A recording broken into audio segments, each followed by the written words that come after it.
함께 은혜의 말씀을 나누도록 하겠습니다. 예수 그리스도를 믿는 믿음의 초석은 말씀입니다. 하나님의 말씀이에요. 하나님의 말씀을 떠나서 믿음을 가질 수 없고요. 믿음이 성장할 수 없습니다.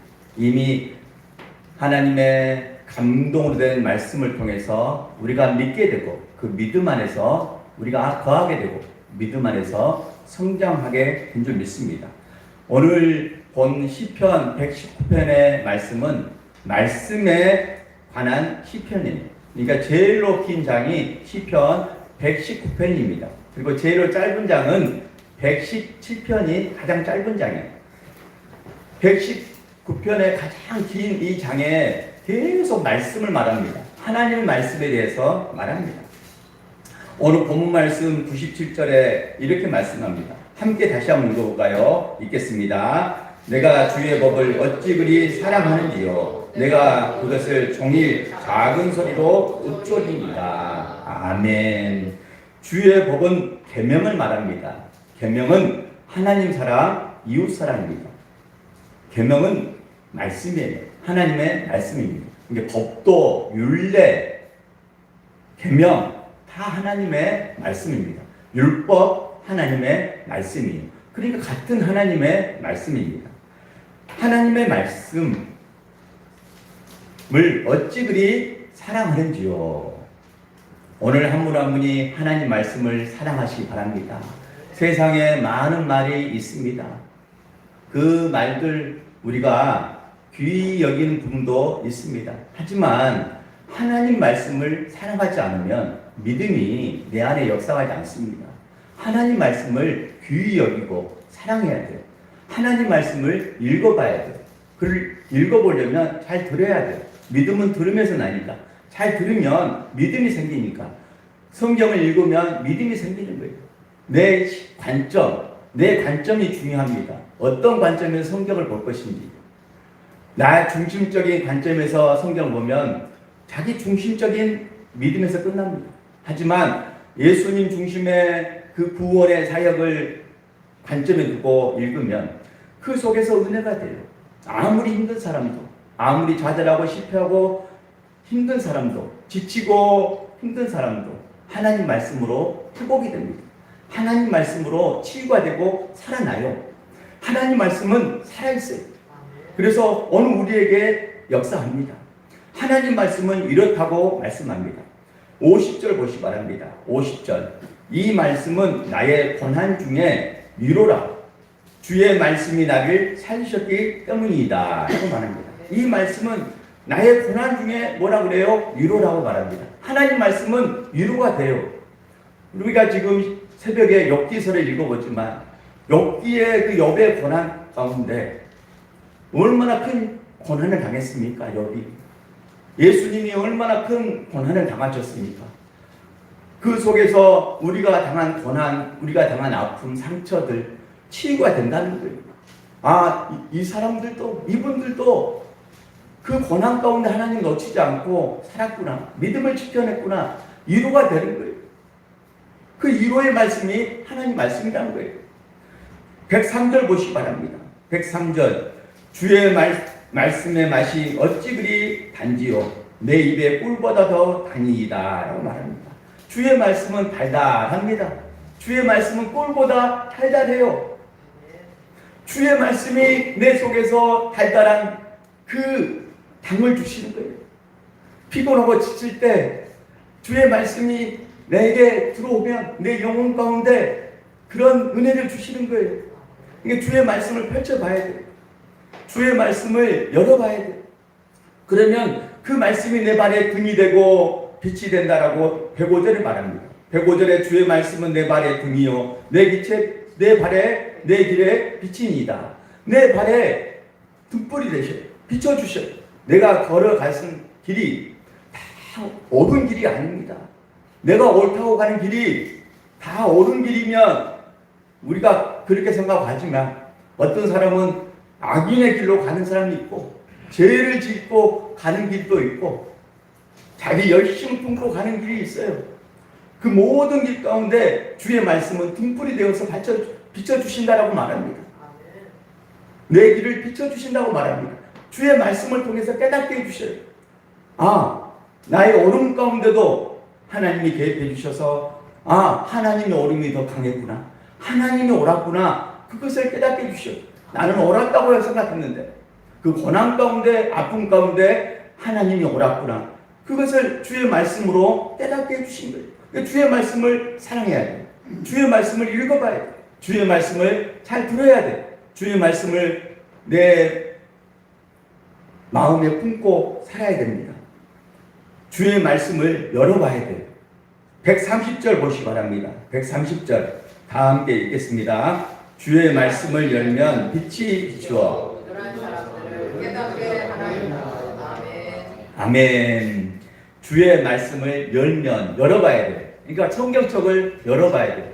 성경책이 정말 달아지고 더러워질수록 내 영혼이 깨끗해진다고 말합니다. 성경책이 깨끗하면 깨끗할수록 내 영혼은 그렇게 맑지가 않아요.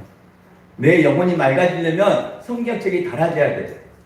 계속 읽어봐야 돼요. 내가 힘들 때도 읽어보고 마음이 우울할 때도 읽어보고 뭔가 내 손에 뭔가 잡히지 않을 때도 성경을 읽어봐야 돼요. 성경이 정답이에요. 성경이 해답이 있어요. 내가 힘들 때 읽으면 성경은 그대로 위로가 옵니다. 내가 기쁠 때 성경 읽으면 기쁨을 더 충만하게 줍니다. 성경은 묘하게 역사합니다. 그래서 성경을 열면 빛이 비춰요. 내 생명의 빛을 비춰주시는 거예요. 우둔한 사람을 깨닫게 한다라고 말합니다. 사람 똑똑하다고 다 똑똑한 길로 승리하는 것이 아닙니다. 오늘 똑똑해도 우둔할 수 있어요. 영적인 것은 깨달아야 돼요. 영적인 것과 똑똑한 것은 다릅니다. 영적인 것을 잘 깨달아야 돼요. 그러려면 영이 살아나야 돼요. 말씀과 기도에 전념해야 돼요. 그렇지 않으면 내 영을 깨울 수가 없습니다. 자기 똑똑함에 사는 거예요. 하지만 하나님의 똑똑함을 살려면 영이 살아나야 돼요. 그건 뭐냐? 말씀과 기도예요. 말씀을 사랑하고 말씀을 붙들고 기도해야 돼요. 그러면 그 말씀이 내 영혼을 살리고 영을 살아나게 하는 거예요. 복된 인생 될 수 있도록 하나님의 만남이 있어요. 영적인 경험이 있어요. 영적인 경험이 있으니까 주님의 은총과 주님의 은혜를 누리고 내 삶으로 느끼는 거예요. 그러면서 새로워지는 거예요. 세상에서 누려보지 못한, 세상 사람들에게 누려보지 못한 그 행복, 그 기쁨이 있게 되는 거예요. 그게 믿음이죠. 물론 사람들과의 관계에도 행복이 넘치고 기쁨이 넘치고 또 만나면 좋고 다 그런 거잖아요. 하지만 사람 만나면 영원하지 않습니다. 사람 만나면 다 헤어지게 돼 있어요. 다 헤어지는 인생에 항상 그 사람이 붙어서 나를 위로해 줄 수 없어요. 좋은 말 해줄 수 없어요. 그러면 나 혼자 있는 시간에 어떻게 지내야 돼요? 하나님 말씀을 붙들어야 돼요. 하나님 말씀을 읽어봐야 돼요. 그러면 그 속에서 하나님의 역사, 귀한 깨달음을 얻게 된다는 거예요. 오늘 한 분 한 분 순천 우리교회 모든 분들, 우리 교회는 처음부터 말씀을 사랑하고 말씀을 통전적으로 설교했던 교회입니다. 성경 66권을 공예배에 다 설교했어요. 3번을 설교했습니다. 지금은 이제 필요한 말씀 뽑아서 이렇게 설교하지만 처음에 개척해서 몇 년, 6년 넘도록은 통전적으로 계속 순서대로 공예배 예배 설교를 했어요.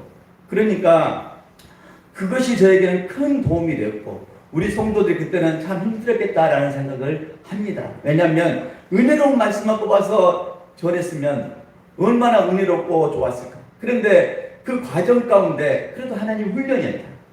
그 말씀을 거쳐가니까 말씀이 통전적으로 보이는 거예요. 어디를 펼치나 은혜가 되는 거예요. 깨달아지는 거예요. 아, 이 말씀은 이런 말씀이구나 깨달아지는 거예요. 그 말씀이 오늘 우리의 영혼 가운데 임할 때 그 말씀이 살아나게 한다고 말합니다. 살린다고 말합니다. 154절 보시기 바랍니다. 154절 주께서 나를 변호하시고 나를 구원하사 주의 말씀대로 나를 살리소서. 나를 살리소서라고 말합니다. 156절에도 여호와여 주의 국률이 많으니 주의 규례들에 따라 나를 살리소서. 나를 살리소서라고 말합니다. 159절 보시기 바랍니다. 내가 주의 법도들을 사랑함을 보옵소서. 여호와여 주의 인자하심을 따라 나를 살리소서. 나를 살리소서. 살아나게 한다는 거예요. 그래서 시편 기자는 나를 살리소서, 나를 살리소서. 절망 가운데 있는 사람, 실패 가운데 있는 사람, 나를 살리소서. 힘들고 지쳐서 피폐하고 그렇게 위로가 필요한 분들에게 나를 살리소서, 나를 살리소서, 주의 말씀대로 나를 살리소서라고 말씀하고 있습니다. 그렇습니다. 주의 말씀은 충분히 우리를 살고도 남습니다. 우리를 살려요. 그 귀한 은혜가 임하기를 간절히 소망합니다. 전에 전도했던 선교사님이 계십니다. 우리 교회에서 선교하시고 후원하는 선교사님이 계십니다. 우리 조미경 목사님이 설교하면서 몇 번 이야기했는데 그 전도사님이, 그 선교사님이 남편이 경찰이었는데 경찰 일하시다가 근데 그만 돌아가시게 되고 그것이 얼마 지나지 않아서 아들이 또 돌아가게 됐습니다. 절망 가운데 있었습니다. 둘째 아들 하나밖에 남지 않은 그 아들은 당황합니다. 왜 하나님이 계시다면 우리 가정에 그런 아픔을 주셨을까? 늘 술 마시고 그렇게 망가지는 인생을 사셨습니다. 그러는 중에 또 그 선교사님은 말씀을 붙들었어요. 그래서 말씀을 계속 읽으셨습니다. 그 말씀이 그 영혼을 살아나게 한 거예요. 그 영혼을 살리셨습니다. 그 고난 가운데 살리셨어요. 그래서 그 하나 남은 아들이 지금 목사님이 되어서 선교사님으로 활동하고 세계적으로 그 세워주시라고 기도했는데 하나님이 이렇게 응답해 주시고 그 선교사님도 지금 살아계셔서 늘 많은 교회와 성도들을 위해서 각 나라 선교지를 위해서 기도하시는 분입니다. 그렇습니다. 그 고난 가운데 살린 것은 세상의 힘이 아니었어요. 세상의 위로가 아니었어요. 하나님이 살리셨어요. 하나님 말씀이 살리셨다고 고백했고 그 분과 직접 사역을 10년 동안 했습니다. 그렇습니다. 우리는 봤어요. 그분이 어떻게 살아난지를 봤습니다. 사랑하는 여러분, 성경을 통해서부터 볼 수가 있어요. 또 우리가 성경을 통해서 많은 성경의 인물을 통해서 볼 수가 있습니다. 다윗도 하나님 말씀으로 살아나는 분이에요. 늘 예배하는 가운데 하나님 신실하게 살아있는데 고난이 오는 거예요. 아픔이 오는 거예요. 그런데 세상으로 나가지 않습니다. 세상에 방황하지 않습니다. 더 하나님 말씀을 붙들고 예배하고 찬송하고 하나님의 임재를 경험하고 그럼에도 불구하고 하나님께 감사하고 부족함이 많은 인생인데 결코 부족함이 없다고 고백하고 쉴만한 물가로 인도하시는 그 영혼을 소생시키는 그 은혜를 누립니다. 다윗이 그래서 왕이 되어서 무릎을 꿇습니다. 고개를 숙입니다. 하나님 앞에, 전능하신 하나님 앞에 무릎을 꿇어요. 그래서 왕인 다윗이 왕이신 하나님을 알아보고 인정하고 예배를 드립니다. 예배하는 삶을 살아요. 그 삶 가운데 하나님은 말씀 가운데 다윗 가운데 역사해 주셨고 다윗을 살아나게 해 주셨습니다. 다윗이 살아나는 것은 주의 말씀으로 살아났습니다. 주의 말씀이 살아있기 때문에 그 주의 말씀을 사랑한 거예요. 주의 말씀이 진리이기 때문에 주의 말씀을 사랑했어요. 그래서 주의 말씀이 늘 그 영혼을 소생시켜서 그 영혼 가운데 역사해 주셔서 그 영혼이 살아나게 된 거예요.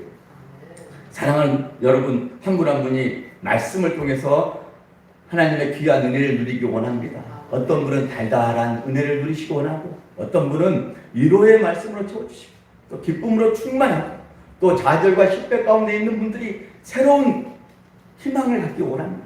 새로운 소망을 꿈꾸기 원합니다.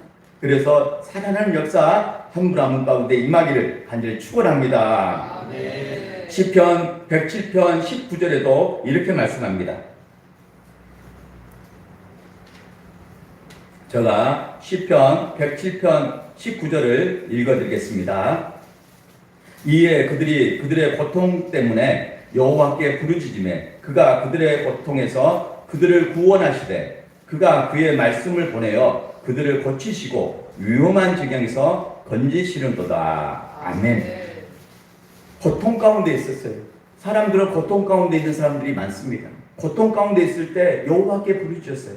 그런데 그가 그들의 고통에서 그들을 구원하셨는데 말씀을 보내주셨다라고 말합니다. 말씀을 보내주셨어요. 그러니까 말씀을 운반하는 운반자가 있어요. 말씀의 대언자가 있습니다. 바로 주의 종이죠. 하나님은 종을 세워서 그 말씀을 대언하게 한 겁니다. 그래서 말씀을 듣는 것이 중요합니다. 듣지 않으면 우리의 믿음이 생기지 않아요. 그러니까 잘 듣고 또한 성경을 읽어봐야 돼요. 그러면 확신이 생깁니다. 자기 내마의 말씀으로 말씀이 꽂혀요. 말씀이 불방망이가 돼서 자기 영혼을 때립니다. 깨닫게 하여 주셔요. 근데 말씀을 보지 않으면 자기 위주로 신앙생활합니다. 자기 멋대로 신앙생활합니다. 자기 하고 싶은 대로 신앙생활합니다. 나중에 주님 만나서 결산해 보면 하나도 변화된 것이 없어요. 뭐가 달라졌냐? 뭐가 변했느냐? 뭘 위해서 살았느냐? 결산해 볼 때 주님, 내가 그래도 주님 말씀 안에서 그 말씀을 지키려고 내 발걸음을 멈출 때도 있었고 내 입을 멈출 때도 있었고 또 내 열심을 내려놓을 때도 있었다. 주님 주시는 그 은혜로 감사해서 하나님 앞에 선 모습 가운데 오늘 우리가 한 분 한 분이 그렇게 변화되고 서는 거예요. 오늘 다윗은 언제나 말씀 전하는 사람이 있었어요. 다윗 왕은 나단 선지자, 갓 선지자가 말씀을 전해줍니다. 그래서 다윗 왕은 늘 말씀을 들었어요. 그리고 그 말씀을 듣고 깨닫고 회개합니다. 나단 선지자가 죄를 고발하는 말씀을 했을 때 다윗 왕은 깨닫고 죄를 회개합니다. 왕인데, 한 나라의 왕인데 그 선지자의 말을 듣고 죄를 회개합니다. 그렇습니다. 그래서 다윗이 훌륭한 거예요. 주의 종보다 연세가 많으시고 연로하신 분들이 많습니다. 하지만 저도 부족해요. 여러분이 정말 연단하기 때문에 경험이 더 풍성하고 저보다 더 뛰어난 분들이 많아요. 저는 인정합니다. 제가 평신도로 많이 생활했기 때문에 평신도가 얼마나 똑똑하고 훌륭한지 제가 압니다. 하지만 부족한 사람도 주님이 세웠기 때문에 부족한 종을 통해서 말씀이 되었다면 그 말씀을 잘 듣고 읽어봐야 돼요. 그래서 신앙생활 때 주보 한 장이라도 잘 챙기면 신앙이 성장됩니다. 주보를 잘 챙기라고 말하잖아요. 그 주보에가 또한 말씀이 있기 때문에 말씀을 묵상하고 그 말씀 한 문제라도 외우면 놀라운 역사가 일어나요. 다윗이 그런 삶을 산 거예요. 그런데 솔로몬은 똑똑했어요. 얼마나 똑똑이냐. 지혜의 왕이었잖아요. 근데 솔로몬 왕은 성경을 읽어보세요. 말씀을 전해주는 선지자가 아무도 없어요. 자기가 직접 하나님을 2번, 3번 경험합니다. 근데 말씀을 들려주는 선지자가 없어요. 그 어려울 때 말씀을 듣고 깨닫지 못합니다. 그래서 교만해져서 우상 숭배에 빠져서 교만해져서 솔로몬 왕이 멸망합니다. 나라도 멸망합니다. 말씀 전해주는 사람이 없어요. 그 말씀 전해주는 사람이 중요한 거예요. 말씀의 운반자 중요한 거예요. 그래서 말씀을 살아가려면 말씀 전하시는 종을 두고 늘 기도해야 돼요. 기도해야지만 그 말씀이 잘 들리고 말씀을 사랑하게 돼요. 말씀을 사랑하니까 읽어보게 되는 거예요. 그런 삶 복된 인생 되기를 간절히 축원합니다. 한 분 한 분이 주의 말씀을 붙잡고 승리하기를 간절히 축원합니다. 주의 말씀을 사랑하기 때문에 내가 읊조린다라고 말합니다. 작은 소리로 읊조린다라고 말합니다. 읊조리는 것이 묵상이에요. 묵상은 읊조리는 거예요. 작은 소리로 읊조리는 거예요. 내 귀에 들리는 소리로 성경을 읽는 거예요. 성경을 반복적으로 읽는 거예요. 계속 읽는 거예요. 그래서 묵상이라는 히브리어는 하가입니다. 하가. 반복하다. 계속 반복해서 내 귀에 들리는 소리로, 작은 소리로 읽는 거예요. 그러면 이것이 치매 예방에도 좋습니다. 내 귀를 열잖아요. 내 말이 나오고 내 귀에 들리잖아요. 그러면 영적인 귀가 열리고 영적인 입이 열려요. 그러잖아요. 내가 말하고 내가 귀로 듣기 때문에. 그래서 영적인 귀가 열리고 영적인 말이 열리는 것이 중요합니다. 왜냐하면 영은 보이지 않기 때문에. 우리 몸에도 보이지 않는 것들이 많이 좌우합니다. 실은 우리 몸에 보이지 않는 것들이 좌우해요. 신경세포 보이지 않잖아요. 질병 보이지 않잖아요. 그 보이지 않는 것이 좌우를 하잖아요. 우리 몸을. 영은 보이지 않습니다.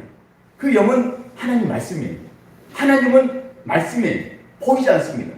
그 말씀이 내 귀에 들리고 총명하다면 그 말씀을 깨닫게 되는 거예요. 총명해야 돼요. 명철해야 됩니다. 그래서 말씀을 잘 듣고 깨닫는 거죠. 그러면 내 인생에도 변화가 있는. 바로 묵상은 작은 소리로 읊조리는 것이고 또 두 번째 중요한 의미가 있습니다. 그것은 말씀을 빼앗기지 않는다라는 겁니다. 빼앗기지 않는 것, 이것이 묵상의 의미와 뜻이에요. 그 묵상의 의미로 쓰인 성경 구절이 있습니다. 이사야 31장 4절 말씀 잘 들어보시기 바랍니다. 이사야 31장 4절 말씀을 제가 읽어드리겠습니다. 여호와께서 이같이 내게 이르시되 큰 사자나 젊은 사자가 자기의 먹이를 움키고 으리렁거릴 때 그것을 치려고 여러 목자를 불러왔다 할지라도 그것이 그들의 소리로 말미암아 놀라지 아니할 것이요 그들의 떠듬으로 말미암아 굴복하지 아니할 것이라. 이와 같이 나 만군의 여호와가 강림하여 시온산과 그 언덕에서 싸울 것이라. 아멘. 이사야 선지자가 여호와의 말씀을 들었어요. 어떤 말씀을 들었어요? 큰 사자나 젊은 사자가 자기의 먹이를 움키고 으리렁거릴 때, 그러잖아요. 젊은 사자가 되었던 큰 사자가 되었던 먹이를 가지면 으리렁거리잖아요. 여러분 동물의 왕국에서 많이 봤죠. 사자가 먹이를 잡았어요. 그 먹이를 입에 물고 있을 때 으리렁거리잖아요. 하이에나가 오면 내 먹이 빼앗기지 않으려고 으리렁 거리잖아요. 빼앗기지 않으려고 한 것. 이게 묵상이라는 뜻이에요. 묵상에 하가라는 말과 똑같습니다. 그러니까 말씀을 빼앗기지 않으려고 하는 것. 젊은 사자가 되었던 큰 사자가 되었던 먹이를 빼앗기지 않으려고 하는 으리렁거리는 그것이 묵상이라는 거예요. 묵상은 말씀을 빼앗기지 않고 붙잡는 거예요. 말씀을 사랑하기 때문에 말씀을 붙잡는 거예요. 그 의미와 똑같습니다. 여러분, 그래서 사자 볼 때마다 으리렁거릴 때마다 말씀 빼앗기지 않는 거 영적으로 깨달으시기 바랍니다. 그거 뺏어 먹으려고 얼마나 짐승들이 다가옵니까? 특히 하이에나. 그렇습니다. 우리가 한순간만 놓치면 우리 말씀을 놓치게 됩니다. 놓고 삽니다. 성경 한 번도 열어보지 않습니다. 그런데 우리가 영적으로 깨어나면 언제나 말씀을 열어본다는 거예요. 읽어본다는 거예요. 가까이 한다는 거예요. 사랑하게 된다는 거예요. 사랑해야지만 그 말씀이 나를 살리고 변화시킨다는 거예요. 오늘 묵상하는 삶 가운데 한 분 한 분 서시기 바랍니다. 주의 말씀을 사랑한다는 것은 묵상한다는 거예요. 주의 말씀을 잘 듣고 읽어본다는 거예요. 작은 소리로 내 귀에 들리는 소리로 읽어본다는 거예요. 그리고 그 말씀을 빼앗기지 않으려고 붙잡는 거예요. 젊었을 때 그것도 성경을 많이 읽어봐야 됩니다. 연세가 드시면 읽고 싶어도 눈이 잘 보이지 않고 잘 읽어지지 않습니다. 그런데 내가 젊어서 읽어놨던 그 말씀이 생각이 나서 계속 읊조리게 되는 거예요. 여러분, 그 말씀을 읊조릴 때마다 내 영혼은 살아나게 되는 거예요. 내가 혼자 있을 때도 내 말씀, 주의 말씀을 읊조리면서 그렇게 여호와는 나의 목자시니 내게 부족함이 없으로다. 그가 나를 푸른 초장에 누이시며 실만한 물가로 인도하시노도다. 내 영혼을 소생시키고 의의 길로 인도하시는도다. 내가 사망의 웅측한 골짜기에 다닐지라도 해를 두려워하지 않을 것은 주께서 나와 함께 하시니. 읊조리는 거죠. 그렇게 한 구절이라도 읊조리면 새로워지는 거예요. 내 영혼이 새로워지는 거예요. 새롭게 되어서 그 영혼이 살아나는 거예요. 그 영혼이 살아나면, 보이지 않는 영혼이 살아나면 자기 몸이 살아나요. 그 사람들은 자기 몸을 깨우려고 하지만 먼저 중요한 것은 자기 영혼이 살아나는 거예요. 근데 체력이 중요합니다. 지력, 체력, 영력이 있어요.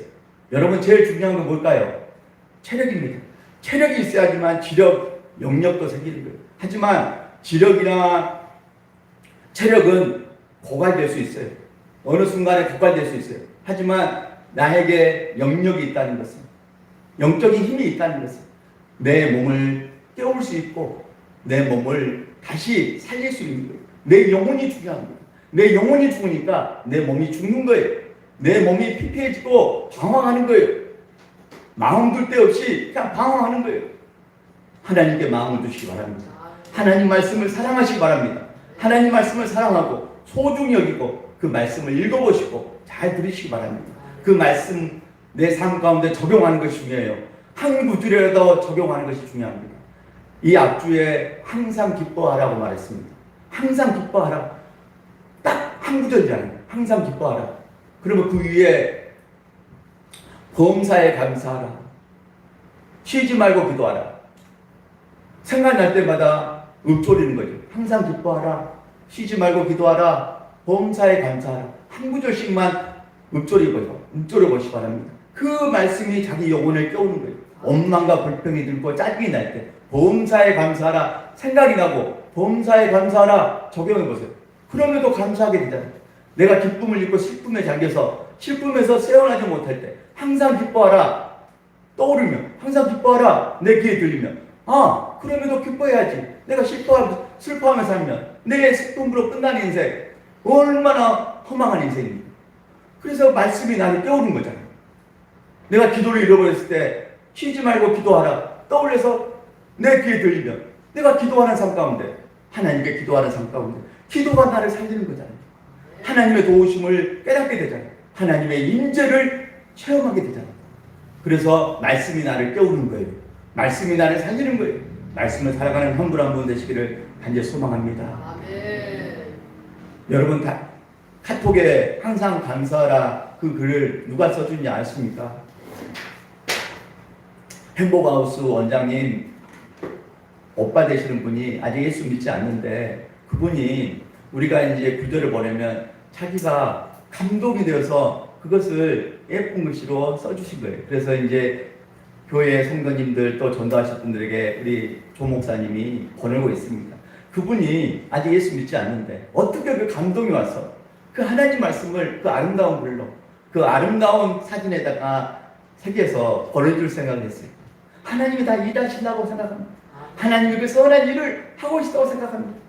그래서 오늘 우리의 영혼이 늘 그 속에서 뭔가 깨달음 가운데 더 진보하고 아름다워지고 기뻐하는 삶, 더 행복해지는 삶, 더 여유롭고 넉넉해지는 삶, 주님의 은혜에 늘 감사하는 삶, 감사하기 때문에 내가 드릴 수 있는 믿음 안에서 성장하는 것, 그 믿음이 여러분을 끌고 가시기를 간절히 소망합니다. 그 믿음 안에서 승리하기를 간절히 소망합니다. 그래서 주의 말씀 안에서 한 분 한 분이 잘 서시기를 간절히 축원합니다. 주의 말씀이 태초에 계셨다라고 말합니다. 주의 말씀이 태초에 계셨다라고 말합니다. 요한복음 1장 1절 이하에 보면 태초에 말씀이 계시니라. 이 말씀이 하나님과 함께 계셨으니 이 말씀은 곧 하나님이시라. 그가 태초에 하나님과 함께 계셨고 말씀이 태초에 계셨대요. 하나님과 함께 계셨대요. 그러면 말씀이 뭐예요? 하나님이란 거예요. 하나님이 말씀이란 거예요. 예수님이 말씀이란 거예요. 그래서 요한복음 1장 14절에 하나님이 이 땅에 오셔서 육신을 입고 오셨잖아요. 이렇게 말합니다. 말씀이 육신이 되어 우리 가운데 거하시며 우리가 그의 영광을 보니 아버지의 독생자의 영광이요 은혜와 진리가 충만하더라. 말씀이 육신이 되어 우리 가운데 거하신다라고 말합니다. 성육신, 인카네이션, 하나님이 말씀을 입고 육신을 입고 이 땅에 오셨어요. 근데 말씀으로 오셨다라고 말하잖아요. 근데 태초에 말씀이 계셨는데 그 말씀으로 천지창조를 하셨잖아요. 그 말씀이 예수님이고 하나님이라고 말하잖아요. 우리 가운데 거하심에 이것이 성막입니다. 거하심에 장막을 쳤다는 건데 성막이에요. 출애굽기에 나오는 성막을 말합니다. 하나님을 예배한 장소 성막. 그 성막에서 뭘 했어요? 죄를 씻었잖아요. 번제단, 물두멍, 성소, 지성소에 거쳐서 하나님의 임재를 경험할 때 그 성막은 죄를 씻는 곳이에요. 그 성막이 예수 그리스도예요. 예수님을 통해서 죄를 씻습니다. 그 어떤 사람을 통해서 죄를 씻을 수 없어요. 구원의 문제가 해결되지 않습니다. 착한 사람, 착한 행동을 위해서 그것으로 죄가 해결되지 않습니다. 오직 예수님을 통해서 죄가 해결돼요. 성막 대신 예수님, 태초에 계셨던 말씀, 하나님을 통해서 죄 문제가 해결됩니다. 예수님을 통해서 해결돼요. 사도행전 4장 12절에 이렇게 말씀합니다. 다른 이로서는 구원을 받을 수 없나니 천하 사람 중에 구원을 받을 만한 다른 이름을 우리에게 주신 일이 없습니다. 다른 이름을 주신 일이 없어요. 오직 예수님을 통해서 구원을 얻는다라고 말합니다. 그 구원을 얻는 그 이야기가 성경에 나온 거예요. 주의 말씀에 기록이 된 거예요. 주의 말씀을 통해서 우리가 깨달아 가는 거예요. 그래서 오늘 한 분 한 분이 주의 말씀을 작은 소리로 읊조리고 그 말씀을 빼앗기지 않기 위해서 붙잡기를 바랍니다. 으르렁거리는 사자처럼 주의 말씀을 빼앗기지 않으려고 그렇게 사시 바랍니다. 다른 것은 빼앗겨도 돼요. 다른 것은 내려놔도 돼요. 다른 것은 양보하고 배려해도 돼요. 충분히 돼요. 그렇게 해도 돼요. 하지만 주의 말씀은 양보하지 마시기 바랍니다. 근데 사람들은 반대로 사는 거죠. 세상에 헛된 썩어질 걸 위해서 붙잡고 놓지 않고 붙잡아야 될 것을 붙잡지 못하고 사는 거죠. 그것을 깨닫는 것이 주의 말씀이에요. 주의 말씀을 통해서 깨닫게 되는 거예요. 사랑하는 여러분, 오늘 말씀을 통해서 주의 말씀을 사랑하는 한 분 한 분 되시기 바랍니다. 그래서 묵상하시기 바랍니다. 작은 소리로 읊조리고 읽고 듣고 들어서 주의 말씀이 내 안에서 달달해지는 그런 은혜, 위로가 되는 말씀, 나를 살리는 놀라운 능력의 말씀 되게 될 줄 믿습니다. 그 은혜 안에서 모두가 승리하시기를 간절히 축원합니다. 살아계신 아버지 하나님,